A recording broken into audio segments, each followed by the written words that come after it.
Okay, it is June the 13th, and we are doing a MELS 603 Zoom session. I hope everybody has been doing well. I hope you guys are closed out school, are getting ready to close out school, and everything is kind of coming together for you. Before we get started, I'm going to open it up for any questions tonight. I have on the schedule to maybe do a quick Blackboard review. I don't know that that's really necessary for you all at this point in time, since we are in the 603. This is your third semester. The process hasn't changed. But I also wanted to just go over OMA Task 3, just to make sure everybody has an understanding of that. And that's basically all I have planned tonight, and any questions or answers that I can help you with. So I'm going to go ahead and open it up. Before I begin, does anybody have any questions that they'd like to go ahead and get out of the way? Dr. Bullis, I have a question. It's regarding task 2. Yes. Hey, Tisha. Hey, how you doing? I'm good. I hope you are. Yes, sir. So I'm working on my task 2. Are we creating? Is it similar to one of our? I think it was in AppTel, where we had to create a plan for one of the exceptional children programs that shows, I guess, like a deficit or someone needs improvement. Is that what we're supposed to be doing with that? Now, the OMA, the task 2 is not necessarily a plan. Let me pull it up. It is. It's not necessarily an action plan, but it is a plan for professional development. So based on what you found out in task 1, as far as instructional capacity building program, with that, it's just kind of look and see if there is a need for some formative assessment or professional development. And keep in mind, you do need to include this piece here for exceptional learners, not just EC, but it can be AIG, EL, so on and so forth. Okay.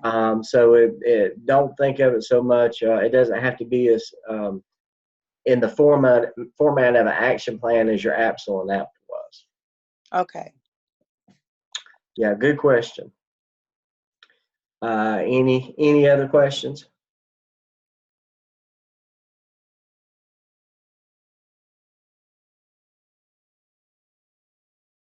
Okay. Well, if they do pop up and you have one, feel free to unmute yourself or write it into the chat box. I'll be happy to answer questions before, during, and after. So I want to go ahead, since we're on the scale handbook. I think, for me personally, I think task 3 is the most exciting of all the tasks in the program that you can have the opportunity to complete. I remember when I was a brand new principal, well, when I was an assistant principal, I never touched the schedule. I was always doing a lot of other things, mainly even in the summertime. It was doing textbook inventory and making sure the facilities got taken care of, and working on the bus routes and things like that. Never got to touch the schedule. And then I remember, as a new principal, when I had to devise the schedule myself, I didn't know what to do, basically. I was a high school teacher for a number of years. And so when I was an administrator, first year I was administrator, I was in elementary school. Never taught elementary. Last time I stepped foot in elementary school when I was in elementary school myself. So it was very challenging for me as a new administrator to have an understanding of scheduling, especially in regards to the elementary level. So I'm glad that this is part of the OMA, and definitely part of the program. This gives you the opportunity to get in there with your principal, with your administrator, and look at that schedule and go ahead and begin to get an understanding of what it takes to develop a schedule, and all the different pieces that come into play in building the school schedule. And then maybe even practice a little bit on forming your own schedule. So you're going to need help with your building administrator. This is the perfect time to do this because now everybody should have already started their scheduling, but they're probably right in the middle of it at this point in time, in middle and high school for sure, but definitely elementary level now. So if you haven't already approached your principal or whoever, I would anticipate that the principal is the one that's doing the schedule. Sometimes assistant principals are given that task, but whoever it is, you get with them. First thing you need to do in this is just analyze the current schedule. Go through that looking, and if you're a teacher in the school, then you may already have some opinions or perspectives on the schedule as it has been in the past. And they may not have completed the schedule for this year. I would be really surprised if anybody has already finished scheduling for the upcoming school year. So when you analyze, you want to analyze this previous year. And once again, make sure that your principal knows that you're doing this. Analyze it for strengths and weaknesses, specifically looking to for areas of improvement. And then you want to see if it's aligned with the school improvement team findings. And what that means is your school improvement plan is the schedule conducive to the improvement plan that's been developed at the school. And so the school improvement team, the leadership team, how do they come into play with the schedule? Things of that along those lines. Did they have any input into the schedule for the upcoming year? But once again, you're analyzing this past year's schedule. And then you need to go ahead and make sure you're aware of all the legalities and the general statutes that involves the schedule. First thing that comes to mind is, I'm sure you're all aware of the 30-minute duty-free lunch. That's a general statute that teachers and certified staff must have a 30-minute duty-free lunch in North Carolina with the several years ago, and I wanted to think of the legislature who kind of pushed it forward, but his name escapes me at the moment. But due to the tourism industry in North Carolina, we're kind of locked in as to the earliest we can start school and the latest that we can end school. Now, several school systems have found a loophole lately by calling themselves, while they may not be a year-round school, they found a loophole in calling themselves a year-round school because they have summer programs. And in the general statute, if you are a year-round school, then that gives you a whole lot greater degree of flexibility of when you can start school, how early you can start school, and how late you can start school. And so some systems have went that route this upcoming school year. I think they might just be able to get by with it 1 year, because I think during this next session of the General Assembly, that loophole will probably be closed up. But anyway, my examples that I share with you, you need to be aware of all that. You need to be aware of what the law says and how it aligns with legal requirements when doing a schedule. And then, yes, hey Brian, go ahead. When you're talking about scheduling, our county is a little different. Our school does not schedule at all. The county office schedules for every school in the county, because we have kids that go between schools. Like, the program may not be offered at my school, but it's offered at North Stanley, so kids will get bused over there. So we have no feedback into what the overall schedule looks like. We're just presented to it. How do I need to address that? Do you know the person at the central office, or the what department that falls under? I'm sure it's somewhere probably in, maybe even, I don't know, it might be HR or it might be instructional services. Do you know which department that I'm not sure who it is. We've had a lot of transitions lately, so that's one of those I'll have to go ask. Okay. Well, I would start there and see if I could kind of get in touch with that person. May not have the opportunity to be that involved with it since this is a short semester. You do know, and that would be something that you would definitely want to share in the narrative, as how your county is unique in those regards. But can you analyze this past year's schedule based on what you know of it, based on your current knowledge of it? Did you go ahead and do an analysis of your school and how it plays into that? Because I mean, even they scheduled the lunch and the special areas and all the sections. So the way it works is our lunch is during a single hour, and that's the transportation time for kids from one place to another. They come back for the first half and eat, and then our kids is what they call pride time. They're either in tutorials or at lunch.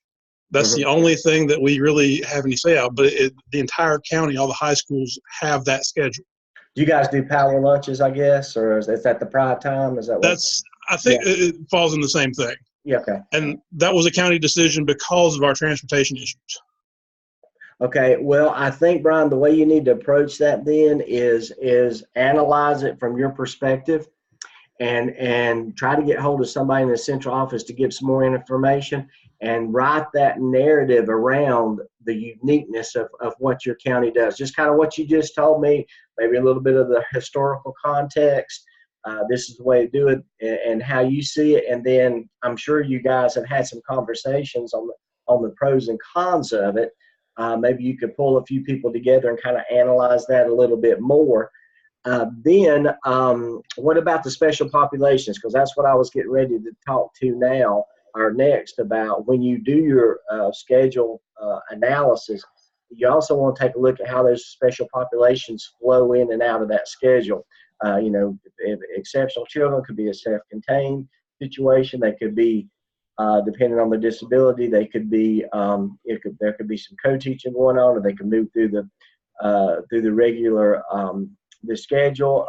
If it's an ESL student or EL student, they could be in the classroom, or they might be able to be pulled out. So you kind of want to take that into the context too. Now, Brian, in your situation, do you guys have any self-contained programs at your high school? We, for the county, we're the school that Okay. I think has all of the self-contained. Okay, so you could probably get some insight. You may be an EC teacher, I don't know, but you could probably get some insight from your principal on how those populations are treated. But just analyze it based on the information. I mean, if you can't access the information because of availability, then you can't. So just work it, within that the best that you can. It's just like in South Carolina, they don't do the teacher working condition survey. So they had to kind of, come up with some other way to gauge climate. And I think they do something now, but back several years ago, they didn't. So any student from South Carolina, they, kind of struggle with that. And I sense that, you're kind of in that category, as well as you guys are doing something innovative that's not generally duplicated in some of the other counties, and this task doesn't necessarily lend itself to that type of situation. So just go ahead and analyze it the best you can, and then make recommendations on how that could change. Okay. And the main thing about that, the most important thing you want to do is when you write that narrative, tell the reader this is the situation, so they'll understand what's to follow is you're doing as much as you can do with the availability of what you got handed to you. Good question. As you go through that and you continue, if you have any questions, let me know. Okay, Appreciate it. Yes, sir. So like I said, once you analyze that schedule, then you make recommendations based on that analysis for a new schedule or a new version. So you want to revise the current schedule and make those recommendations and share them with administration. Now, to get from proficient to accomplishment, it says the analysis features proficient and substantial analysis and all of the following. And then in accomplished, it says exceptional and substantial analysis and all the following. But there's a key that if there is evidence that the administration is going to adopt changes to the schedule based on what you recommended, then make sure you include that in your narrative, because that will push you from proficient to accomplished in this area. And that's basically it for task 3. Now, just don't make sure that you write the narrative to go with this. Just don't put the schedule up there and then, here are the pros, here are the cons, here are the recommendations.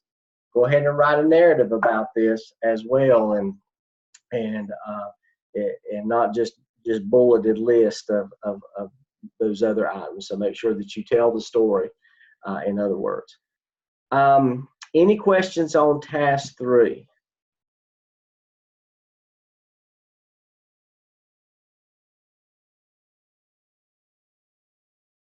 Okay.